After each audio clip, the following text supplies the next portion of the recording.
뭐 운전자론도 있는데 이제 운전을 안전운전 해야겠고 예, 운전을 해서 다 태워야 되니까 한 차에 그런 게 아닌가 생각되네요.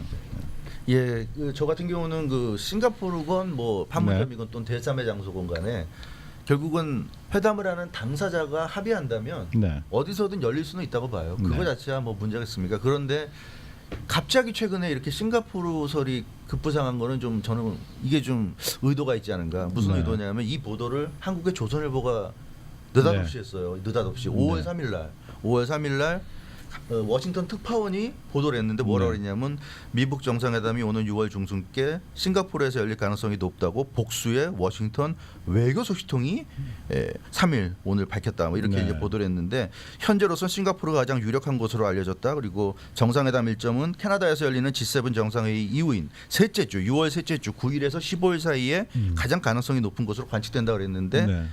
이 워싱턴 외교 소식통이 도대체 무슨 소스인지를 잘 모르겠는데 네.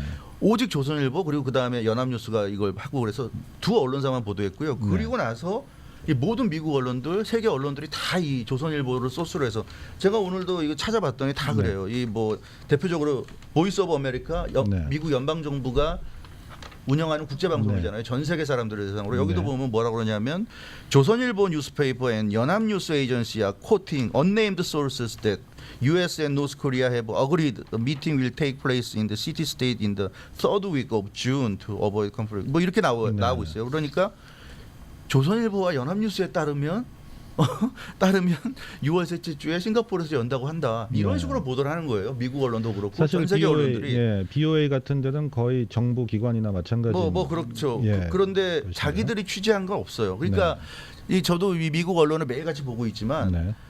이 미북 정상회담에 대해서 어떤 그 흥미로운 기사거리가 나오면 당연히 보도할 텐데 네. 안 나오잖아요. 왜냐하면 미국과 북한이 지금 물밑에서 교섭을 해서 어렵게 지금 사상 최초의 미국과 북한의 최정상들이 만나는 회담이니까 굉장히 비밀스럽게 할 수밖에 없고요. 그걸 뭐 매일같이 언론에다가 소스를 흘릴 수가 없기 때문에 미국 언론들도 소스가 없단 말이에요. 네. 그 미국과 북한의 정상회담에 대해서는. 그런데 조선일보가 이렇게 보도 5월 3일 날 느닷없이 싱가포르라고 보도를 하니까 이게 한국의 그래도 가장 큰 신문이 유명한 신문이 보도를 했네. 네. 이거 하나 우리도 보도하자. 이런 식으로 해서 다 보도를 했단 말이에요. 그래서 이게 과연 그러면 얼마나 우리가 이것을 근거가 있다고 받아들여야 되는지. 네. 그 싱가포르의 그 더 스트레이트 타임즈라고 일간지가 있는데 여기에 보면 그 포린 미니스터 비비안 발라크리슈난 이 사람이 그 지금 현재 싱가포르 외무부 장관인데 네.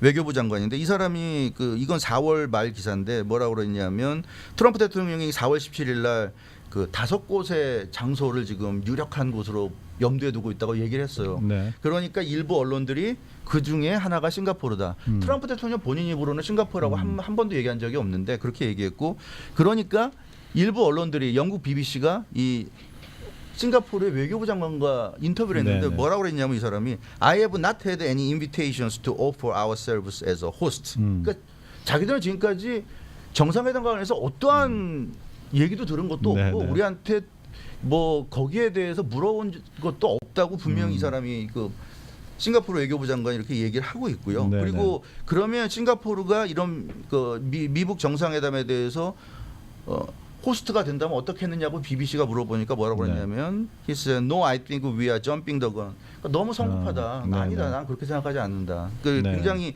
외교부 장관이라 그런지 신중하게 얘기하고 있고요. We welcome the meeting, we welcome Frank. 그러면서 뭐라고 했냐면 미국과 북한이 대화하는 거를 우리는 환영한다. 이런 얘기를 원론적인 그렇죠. 얘기를 하고 있고 그래서 이런 것들을 보자면 도대체 싱가포르에서 열린다는 게 조선일보 워싱턴 특파원이 근거도 밝히지 않은 그냥 워싱턴의 어떤 소식통이라고 하는데 제가 하나 발견한 게 있는데요. 네. 나경원 의원 있지 않습니까? 자유한국당에. 나경원 의원이 미국에 왔어요. 지난 3일 날 볼튼을 만났습니다. 워싱턴에 네. 가가지고. 그래서 나경원 의원이 3일 날 존 볼튼 백악관 안보보좌관을 만나서 미북 정상회담 비핵화 문제에 대한 네. 자유한국당의 입장을 담은 서한을 전달했단 말이에요. 네. 근데 공교롭게 조선일보 워싱턴 특파원이 3일 날 무슨 워싱턴의 소스라고 하면서 이런 보도를 했는데 이게 저는 그래서 의심이 가는 게 혹시 추측이지만 근거가 있는 거 아니지만 네네. 나경원 의원이 볼튼 만나고 나와서 네. 조선일보 워싱턴 특파원한테 슬쩍 이런 식의 얘기를 한 거 아닌가. 네. 그러니까 또 조선일보 워싱턴 특파원이 나경원 의원의 이름을 달고 하면 기사 가치가 확 떨어지잖아요. 한국에서 나경원 의원을 그렇죠. 소스로 해서 이런 기사라면 아무도 안 믿을 거란 말이죠. 그러니까 소스를 안 밝히고 워싱턴의 어떤 소스다 하면서 이런 기사를 했는데 네. 지금까지도 미국의 어떤 언론도 싱가포르가 유력하다는 보도를 이렇게 조선일보 기사 인용한 거 외에는 네. 자기들이 취재를 해가지고 한 거는 저는 보지 못했거든요. 네. 그런 차원에서 보자면 이것도 좀 너무 한국이 좀 네. 이 언론들이 이렇게 무책임한 보도를 하는 것이 네. 적어도 지금까지 볼 때는 저는 굉장히 무책임한 보도라고 보는데 네. 이렇게 무책임한 보도를 하는 것이 일파만파 이렇게 큰 파장을 일으킬 수 있다는 거예요. 저는 그래서 네. 이런 것도 좀 문제가 아닌가. 이 언론들의 보도라고 해서 우리가 무조건 네. 그거를 팩트라고 인정해도 안 되고요. 네네. 정확하게 봐야 되는데 조선일보 보도는 아무리 봐도 워싱턴의 이름을 밝히지 않은 어떤 소식통에 따르면 하면서 네네. 이런 보도를 한 거는 이거는 매우- 좀 문제가 있잖아요. 예, 매우 예리하신 지적인 것 같습니다. 네. 지금까지 사실- 후속 보도도 없습니다. 이게 제대로 된 보도면 네네. 워싱턴이 아니죠. 조선일보가 특종을 한 셈인데 특종을 했으면 후속 보도를 해야죠.